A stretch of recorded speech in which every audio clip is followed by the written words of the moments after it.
সিলেট জেলার গোয়াইনঘাট উপজেলায় অবস্থিত ভারতের মেঘালয় সীমান্ত ঘেঁষা জাফলং বাংলাদেশের জনপ্রিয় একটি দর্শনীয় স্থান। পাথরের উপর দিয়ে বয়ে চলা পিয়াইন নদীর স্বচ্ছ পানির ধারা, ঝুলন্ত ডাউকি ব্রিজ, পাহাড় ও চা বাগান নিয়ে জাফলং সিলেটের অন্যান্য দর্শনীয় স্থান থেকেও বিশেষ গুরুত্ব পেয়েছে। ভ্রমণ গাইডের আজকের পর্বে জানব জাফলং কি দেখবেন, যাওয়ার উপায়, কোথায় থাকবেন, কোথায় খাবেন, খরচের তথ্য ও টোর প্ল্যান সহ একটি পরিপূর্ণ ভ্রমণ নির্দেশনা। আশা করি এই ভিডিওটি সম্পূর্ণ দেখলে জাফলং সম্পর্কে প্রায় সবকিছুই আপনার জানা হয়ে যাবে। বর্তমানে করোনা পরিস্থিতি বিবেচনায় যেখানেই বেড়াতে যান না কেন স্বাস্থ্যবিধিগুলো নিয়ম মেনে অনুসরণ করার অনুরোধ রইল।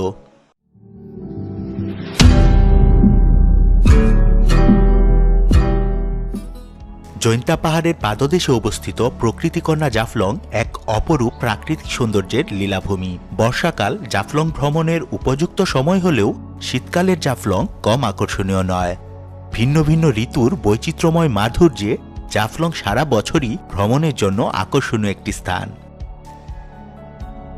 সীমান্তের ওপারে সারি সারি পাহাড়, দূরের ডাউকি শহর, বর্ষায় প্রবাহমান জলপ্রপাত, পিয়াইন নদীতে পাথরের সন্ধানে শত শত নৌকার আনাগোনা, শীতে স্বচ্ছ নীলাভ জল, সবকিছুই মুগ্ধ করার মতো। জাফলং জিরো পয়েন্টের কাছেই আছে মায়াবী ঝর্ণা, খাসিয়াপল্লী, খাসিয়া রাজবাড়ি ও সমতলের চা বাগান। এই সবকিছুই একদিনে ঘুরে দেখা যায় খুব সহজেই। জাফলং যাবার পথের পাশেই আছে শাহপরান রহমতুল্লাহ আলাইহের মাজার, আগুন পাহাড়, লালাখাল, শাপলার রাজ্য ডিবির হাওর, শ্রীপুর চা বাগান ও তামাবিল জিরো পয়েন্ট। চাইলে জাফলং দেখার পাশাপাশি এই জায়গাগুলোও ঘুরে দেখতে পারবেন। জাফলং টোর প্ল্যান ও কম খরচে ভ্রমণের উপায় নিয়ে বিস্তারিত থাকবে এই ভিডিওর শেষ অংশে। জাফলং যেতে হলে প্রথমে সিলেট আসতে হবে। ঢাকা থেকে সিলেটের দূরত্ব প্রায় 240 কিলোমিটার। দেশের বিভিন্ন প্রান্ত থেকে নানা উপায়ে সিলেট পৌঁছাতে পারবেন। বাসে করে সিলেট পৌঁছাতে সময় লাগে 6 থেকে 8 ঘন্টা। ঢাকার ফকিরাপুল, গাবতলী, সায়দাবাদ এবং মহাখালী বাস টার্মিনাল থেকে সিলেটগামী বাসগুলো ছেড়ে যায়। গ্রিন লাইন, সৌদিয়া, ইউনিক, এসালম, শ্যামলী, এনা ও লন্ডন এক্সপ্রেস সহ বিভিন্ন পরিবহনের বাস ঢাকা সিলেট রুটে চলাচল করে। এসি বাসের ভাড়া 1000 টাকা থেকে 1200 টাকার মধ্যে এবং নন এসি বাসের ভাড়া 470 টাকা থেকে 600 টাকার মধ্যে। ঢাকা থেকে ট্রেনে সিলেট যেতে চাইলে কমলাপুর কিংবা বিমানবন্দর রেলওয়ে স্টেশন হতে উপবন, জয়ন্তিকা, পারাবত অথবা কালনী এক্সপ্রেস ট্রেনকে বেছে নিতে পারেন। শ্রেণীভেদে ট্রেনের টিকিটের মূল্য 265 টাকা থেকে 750 টাকা পর্যন্ত। ট্রেনে সিলেট যেতে সময় লাগে প্রায় 7 থেকে 8 ঘন্টা। আর ঢাকা থেকে সবচেয়ে দ্রুত সময় সিলেট যেতে আকাশপথকে বেছে নিতে পারেন। শাহজালাল আন্তর্জাতিক বিমানবন্দর থেকে বিমান বাংলাদেশ এয়ারলাইন্স, নোভো এয়ার এবং ইউএস বাংলা এয়ারের বিমানে সিলেট যেতে ক্লাস অনুযায়ী টিকিট মূল্য 2700 টাকা থেকে 10,000 টাকার মধ্যে হয়ে থাকে। সিলেট থেকে জাফলংয়ের দূরত্ব প্রায় 60 কিলোমিটার। সিলেট থেকে সরাসরি জাফলং যেতে সময় লাগবে 1 থেকে 1.5 ঘন্টা। বাস, সিএনজি, লেগুনা কিংবা মাইক্রোবাসে জাফলং যেতে পারবেন। জাফলংগামী বাস ছাড়ে কদমতলী থেকে। লোকাল বাস ভাড়া জনপ্রতি 70 টাকা এবং গেটলক বিরতিহীন বাস ভাড়া জনপ্রতি 100 টাকা। আপনার সুবিধা মতো চাইলে সুবহানি ঘাট থেকেও বাসে উঠতে পারবেন। বাস ছাড়াও লোকাল লেগুনাতে করে জাফলং যেতে পারবেন। রিজার্ভ গাড়িতে জাফলং যেতে চাইলে সিএনজি, লেগুনা বা মাইক্রোবাস পাবেন বন্দরবাজার শিশু পার্কের সামনে থেকে। তবে সিলেটের প্রায় সব জায়গা থেকেই গাড়ি রিজার্ভ করতে পারবেন। সিএনজিতে সর্বোচ্চ 5 জন, লেগুনাতে 10 জন এবং মাইক্রোবাসের আসন অনুযায়ী বসে যেতে পারবেন। জাফলং যাওয়া আসা সহ সারাদিনের জন্য সিএনজি ভাড়া লাগবে 1200 টাকা থেকে 1500 টাকা। লেগুনা ভাড়া লাগবে 2000 টাকা থেকে 2500 টাকা এবং মাইক্রোবাস রিজার্ভ নিলে ভাড়া লাগবে 3000 টাকা থেকে 5000 টাকা পর্যন্ত। কয়েকজন মিলে একসাথে ঘুরতে গেলে গাড়ি রিজার্ভ নেওয়াই ভালো হবে। তাহলে জাফলং যাওয়ার পথে অন্যান্য দর্শনীয় স্থানগুলোও সহজে দেখতে পারবেন। গাড়ি ঠিক করার আগে কি কি দেখতে চান তা জানিয়ে দরদাম করে নিন। পিকনিক কিংবা পরিবার নিয়ে বেড়াতে আসলে বাস বা প্রাইভেট কার নিয়ে সরাসরি জাফলং পর্যন্ত যেতে পারবেন। বর্তমানে জাফলং যাওয়ার রুট বেশ ভালো। মামার বাজার না গিয়ে গুচ্ছগ্রাম বিজিপি ক্যাম্প হয়ে জাফলং জিরো পয়েন্ট যাওয়ার রাস্তাটি অধিক জনপ্রিয়। স্বাস্থ্য সুরক্ষায় গাড়ি ঠিক করার পূর্বে জীবাণুমুক্ত করা হয়েছে কিনা তা জেনে নিন। রাতে থাকার প্রয়োজন হলে সিলেট শহরে ফিরে আসাই ভালো হবে। সিলেট থেকে অন্যান্য সকল ভ্রমণ স্থানে যাওয়াও বেশ সুবিধাজনক।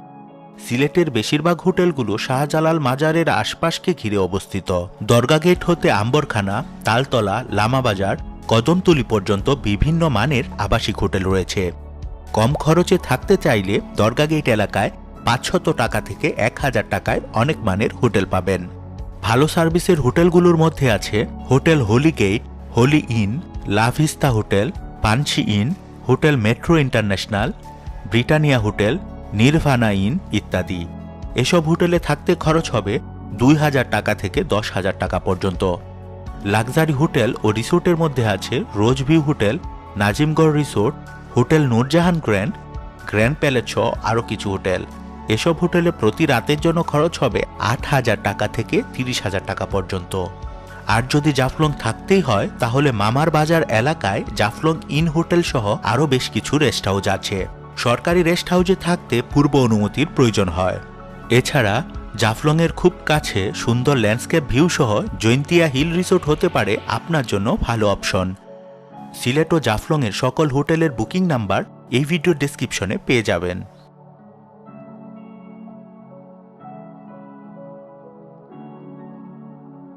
জাফলংয়ে অবস্থিত রেস্টুরেন্টের মধ্যে জাফলং ভিউ রেস্টুরেন্ট, সীমান্ত ভিউ রেস্টুরেন্ট এবং জাফলং পর্যটক রেস্টুরেন্ট উল্লেখযোগ্য। এছাড়া সিলেট শহরে খেতে চাইলে জিন্দাবাজার এলাকায় অবস্থিত পানসি, পাঁচ ভাই কিংবা পালকি রেস্টুরেন্টে সুলভ মূল্যে পছন্দমতো দেশি খাবার খেতে পারবেন। এই রেস্টুরেন্টগুলো অনেক রকম ভর্তা, খিচুড়ি এবং মাংসের পদের জন্য সবার কাছেই সমাদৃত। সকালে নাস্তা করতে পারবেন 50 থেকে 100 টাকায়, আর দুপুর বা রাতের খাবার খেতে 150 টাকা থেকে 300 টাকা পর্যন্ত খরচ হবে। সিলেট থেকে শুধু জাফলং যাওয়া আসা এবং জাফলং ঘুরে দেখতে প্রায় 6 ঘন্টার মতো সময় লাগবে। তাই জাফলং সহ বাকি জায়গাগুলো ঘুরে দেখতে চাইলে অবশ্যই খুব সকালে রওনা দিতে হবে। সব জায়গাগুলো একদিনে ঘুরে দেখা সবার জন্য সম্ভব নাও হতে পারে। আবার লালাখাল ও শাপলার বিল শুধু শীতকালে বেড়ানোর জন্য উপযুক্ত। তাই সিজন এবং আপনার হাতে কেমন সময় আছে কিংবা আপনি কি কি ঘুরে দেখতে চান সেই অনুযায়ী নিজের মতো ট্যুর প্ল্যান সাজিয়ে নেওয়াই সবচেয়ে ভালো হবে। আর ডে ট্যুরে গেলে ফিরতি বাস বা ট্রেনের সময়টা অবশ্যই মাথায় রাখতে হবে। যদি ঢাকা বা অন্য জেলা থেকে সিলেট ভ্রমণে আসতে চান তবে এমনভাবে রওনা দিন যেন ভোরে সিলেট পৌঁছে আপনার পরিকল্পনা অনুযায়ী যাত্রা শুরু করে দিতে পারেন। জাফলং ভ্রমণে সবচেয়ে ভালো হয় সারাদিনের জন্য আপনার বাজেট ও চাহিদা অনুযায়ী সিএনজি, লেগুনা বা মাইক্রোবাস রিজার্ভ নেওয়া। এতে করে আপনার পছন্দ মতো জায়গাগুলো ঘুরে দেখা যেমন সহজ হবে, অন্যদিকে কিছুটা সময়ও সাশ্রয় হবে। সিলেট হতে জাফলং যাত্রা পথে প্রথমেই পড়বে শাহপরান রহমতুল্লাহ আলাইহের মাজার। ভ্রমণের শুরুটা ধর্মীয় ভাবগাম্ভীর্যের মাধ্যমে হলে ভালোই হয়। আবার চাইলে ফিরে আসার পথে শাহপরান রহমতুল্লাহ আলাইহের মাজারও দেখে নিতে পারবেন। অক্টোবর হতে জানুয়ারি মাসের মধ্যে ঘুরতে গেলে জৈন্তাপুরে ডিবির হাওরের শাপলা রাজ্য ঘুরে দেখতে পারেন। জৈন্তাপুর বাজার পার হয়ে মেন রোড থেকে মাত্র 10 মিনিটের পথ। এরপর হাজার হাজার লাল শাপলা আপনাকে স্বাগত জানাবে। আর শাপলা দেখতে হলে অবশ্যই আপনাকে সকাল সকাল যেতে হবে। তামাবিল বাজার পেরিয়ে রাস্তার পাশেই পাবেন শ্রীপুর চা বাগান। এক পাশে চা বাগান আর অন্য পাশে ভারতের সুউচ্চ পাহাড়ের রূপ মনকে প্রশান্ত করবে। শ্রীপুরে কিছু সময় ঘুরে দেখতে পারেন, জায়গাটা অবশ্যই ভালো লাগবে। শ্রীপুর থেকে আরও কিছুটা সামনে এগিয়ে গেলে হাতের ডানে পড়বে জৈন্তিয়া হিল রিসোর্ট ও রেস্টুরেন্ট। রিসোর্টের অতিথি ছাড়া চারপাশ ঘুরে দেখতে চাইলে অনুমতি নিতে হয়। সময় থাকলে রিসোর্ট এলাকাটি ঘুরে দেখতে পারেন। সেখান থেকে একটু সামনে এগিয়ে গেলেই Tamabil zero point. Tamabil zero পয়েন্টে কিছু সময় কাটিয়ে আবার যাত্রা করুন জাফলংয়ের পথে। তামাবিল থেকে 5 কিলোমিটার পথ এগিয়ে গেলেই জাফলং। বিজিপি ক্যাম্পের সামনে থেকে পিয়াইন নদীর প্যানোরামিক ভিউ মনকে প্রফুল্ল করে দেবে।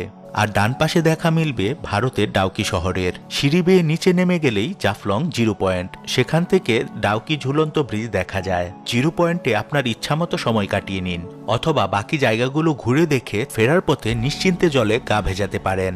জিরো পয়েন্ট থেকে মায়াবী ঝর্ণায় যেতে নৌকা দিয়ে নদী পার হয়ে 10 মিনিট পায়ে হেঁটে যেতে হবে। বর্ষা মৌসুমে নৌকা দিয়ে ঝর্ণার বেশ কাছে যাওয়া যায়। জুলাই থেকে সেপ্টেম্বর মাস পর্যন্ত এই ঝর্ণায় অনেক পানি থাকে, তবে শীত আসার সাথে সাথে ঝর্ণার পানি কমতে শুরু করে। তাই এই ঝর্ণা দেখতে যাওয়ার সবচেয়ে ভালো সময় বর্ষাকাল ও তার পরবর্তী কয়েক মাস। নৌকায় নদী পার হতে শীতকালে জনপ্রতি 10 থেকে 20 টাকা লাগবে, আর বর্ষায় নৌকায় করে ঝর্ণার কাছে যেতে জনপ্রতি 30 থেকে 50 টাকা খরচ হবে। মায়াবী ঝর্ণার বিপরীত পাশে আছে খাসিয়াপল্লী, চা বাগান এবং খাসিয়া রাজবাড়ি। খাসিয়াপল্লী ঘাট থেকে ইজি বাইকে জনপ্রতি 50 থেকে 60 টাকা ভাড়ায় সবগুলো জায়গা ঘুরে দেখতে পারবেন। প্রয়োজন হলে ইজি বাইক রিজার্ভ করেও নিতে পারবেন। যাত্রাপথে দুপাশে পান সুপারির বাগান, খাসিয়াদের ঘরবাড়ি, তাদের জীবনযাত্রা এবং খাসিয়া রাজবাড়ির দেখা মিলবে। সবশেষে সংগ্রামপুঞ্জি চা বাগান। সমতলের এই চা বাগানটি বেশ দৃষ্টিনন্দন। চা বাগানে কিছু সময় কাটিয়ে ফিরে আসুন আগের পথে। জাফলং জিরো পয়েন্টের কাছে মালামাল রাখার লকার এবং গোসল করে ড্রেস চেঞ্জ করার ব্যবস্থা আছে। লকার ভাড়া লাগবে 50 থেকে 100 টাকা, আর ড্রেস চেঞ্জ করতে খরচ হবে 10 থেকে 20 টাকা। জাফলং জিরো পয়েন্টে ইচ্ছে মতো সময় কাটিয়ে সিঁড়ি বেয়ে ভিজিপি ক্যাম্পের কাছে চলে আসুন। বাজারের কোনো হোটেল থেকে দুপুরের খাবার খেতে পারবেন 100 টাকা থেকে 200 টাকার প্যাকেজে। সুন্দর ভিউ ও ভালো মানের খাবারের জন্য জাফলং ভিউ হোটেলকে বেছে নিতে পারেন। কেনাকাটার প্রয়োজন হলে পাশের মার্কেট থেকে তা সেরে নিতে পারবেন। কেনাকাটার সময় অবশ্যই আসল নকল যাচাই করে নেবেন, আর দরদাম করতে মোটেও লজ্জা পাবেন না। বিকেল বেলায় ফিরতি পথে হাতে সময় থাকলে সিলেট ও জাফলং এর মাঝামাঝি জায়গায় অবস্থিত লালাখাল দেখে যেতে পারেন। একমাত্র শীতকালেই লালাখালে স্বচ্ছ নীল পানির দেখা মেলে। সারিঘাট থেকে লালাখালে যাওয়া নৌকা ভাড়া করতে পারবেন, অথবা আরো কিছু দূর ভেতরে গিয়ে কম টাকায় নৌকা ভাড়া করে লালাখালের সৌন্দর্য উপভোগ করতে পারবেন। লালাখাল ভালো করে ঘুরতে চাইলে অন্তত 2 ঘন্টা সময় হাতে রাখতে হবে। ফিরে আসার পথে হরিপুরের কাছে আগুন পাহাড় দেখে আসতে পারেন। পাহাড়ের গায়ে ছোট ছোট গর্ত দিয়ে আগুন জ্বলছে, তা দেখে আপনিও বিস্মিত হবেন। সিলেটে বসে 7 রঙের চায়ে স্বাদ নিতে চাইলে সুরমা গেট এলাকায় অবস্থিত রেডকণ্ঠ রূপসী টি কেবিনে ডু মারতে পারেন।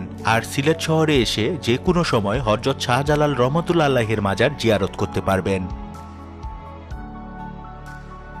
বাজেট ট্যুর ও জাফলং ভ্রমণের কিছু পরামর্শ। যদিও ভ্রমণের খরচ বিভিন্ন বিষয়ের উপর নির্ভর করে, তবে কিছু টিপস কাজে লাগালে জাফলং ভ্রমণের খরচ অনেকাংশেই কমানো সম্ভব। যদি 4-5 জন বা 8-10 জন মিলে গ্রুপ করে বেড়াতে যান, তাহলে জাফলং ভ্রমণের খরচ কমানোর অনেক সুযোগ তৈরি হবে।